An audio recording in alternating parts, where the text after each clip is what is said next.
We got this. We got this. We got this. We got this. Let's go. Oh my God, boy, that boy on top. Sip and walk, make my heart. Hello everyone and welcome back to another MX Bikes video, and today I'm going to be talking about and choosing my picks for the MXGP and MX season that is going to be following the aerial events 1 through 17. So my top picks for bikes right now are the Honda and the KX 250 probably 250. Actually, they're probably both going to be 250s, Honda 250 and KX 250, because they're both quite powerful bikes. The KX I have rode for a while before the aerial season started because it was a great bike, but the one flaw is that it sucks in the whoops. It's really bad. The suspension sucks through the whoops, so I switched to like kind of husky slash banana bike, and I still will be riding husky slash banana bike through aerial, and I don't know. KX is a great bike and it's super awesome for outdoors. I already have an amazing setup that I'm going to use on it. So yeah. And then my other pick was the Honda, because I've been riding this bike a little bit, and I mean, just look at the power this thing has. It power is a big thing. Like, it is the most powerful bike. It's more powerful than the KTM. It definitely comes with a level of responsibility, I guess. With great power comes great responsibility. It is so fast, like unbelievably powerful. So I definitely have to be very careful with the power. And I don't know. The suspension it has is amazing. You can send great jumps just like I had in the beginning. And I actually really loved it. So yeah. The way this is going to work is I'm going to spend doing 2 laps on the Honda and 2 laps on the, KX.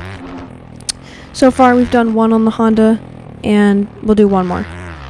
So the other problem with, the problem, not the other problem, the main problem with the Honda is when you have high E-road, when you have big chunky ruts, when there's big chunky ruts going in this map around the corners, when people are railing them, there's a weird glitch where you bounce and just fly into the air. You completely fly way off the track. It's super annoying. It's happened to me and IBS Kelso multiple times.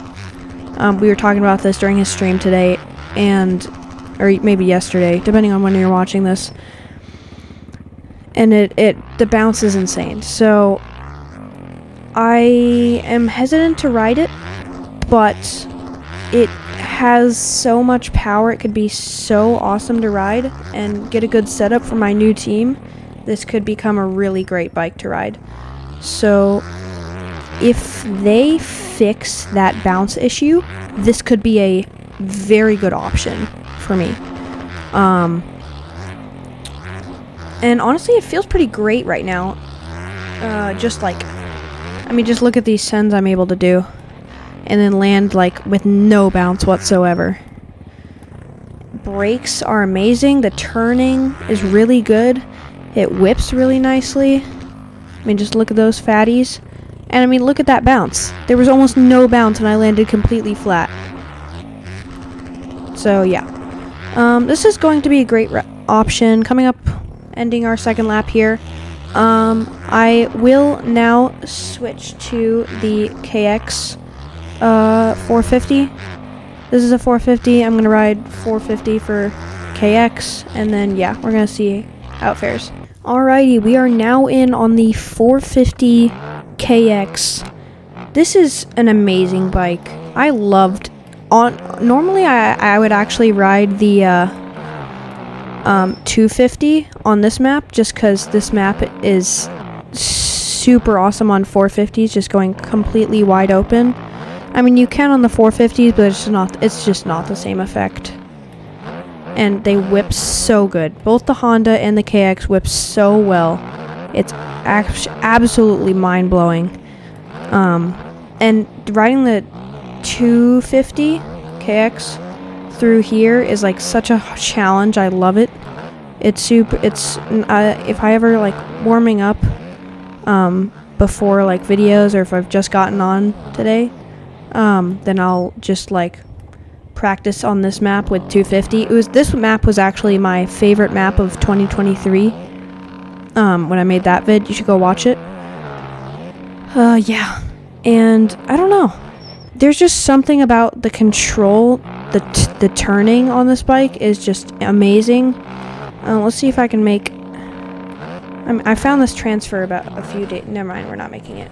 Found a transfer a few days where you can jump off this inside line. You jump off here, and you can land up here instead of scrubbing down. But yeah. I mean, just the power that this 450 has. It's immense. And I've actually, it's kind of stupid, but another main reason that I really want to ride the KX 450 is because I've got some sick handlebar or handguards on it. I don't know if you can see those, but or actually you can see them, of course, but I actually think they look really sick. So yeah. Coming up on our first lap here. Doing pretty good so far. I actually am really loving this. And you know, I actually owe all the credit goes to, I believe, Jacob622 or Jacob636. I will put the link to his channel in the description. He's what made me come up with this idea. So all props go to him. And yeah. Let's hit one more lap. I've always tried to make this jump. I always end up casing it just a little bit, so I think I need to hit 4th on the 450. I mean, this map is so fun. Honestly, this is a pretty even matchup. These are both amazing bikes. Honestly, what I should have done is I should have put a like crash counter up on the screen, so I could count how many crashes I had on both of them. And yeah, that would have made it a little bit easier for me. But that's the thing, is like I want power, but I don't want it to be overpowering, you know? Like the Honda is like so much, it is so much power. It's honestly almost too much. But it is so much that like even I think I would have a fair chance like on 250s starting. Like I'm not very good at starts. So that might be like a good advantage is for the 250. Is that the Honda is so fast even as a 250 that it might be a good advantage, but I think I've made up my mind, so I'll tell you when we go off across the finish line about what my thoughts are and which one I'm gonna pick. But yeah. I spent a lot of time on the KX, and I already kind of know how it feels. And I haven't really ridden the Honda since like 25 hours. I've ridden it a little bit today, but otherwise I haven't ridden it in like over 200 hours of playing this game. 225 hours of playing this game. So, I don't know. I'll kind of see how it feels, but as we go over the finish line here, I'll tell you. Alright, so I think for me, it's going to be the Honda. And I'll tell you why is because the Honda is so fast that it's just, I have to go for it. The suspension, I'm going to try to get a better suspension because I'm running an old KTM setup on it right now. And it's working, but it could be better. So I'm going to go for the Honda. And I think if the issue with E-Road where it just like starts flying from and just like bounces out of nowhere in a corner, if that starts acting up again, then I will switch to the KX. So yeah, that's my choice. If the bouncing gets worse, then I'll switch to KX, but otherwise, it's gonna be Honda for me, boys. See you in the next one. Peace.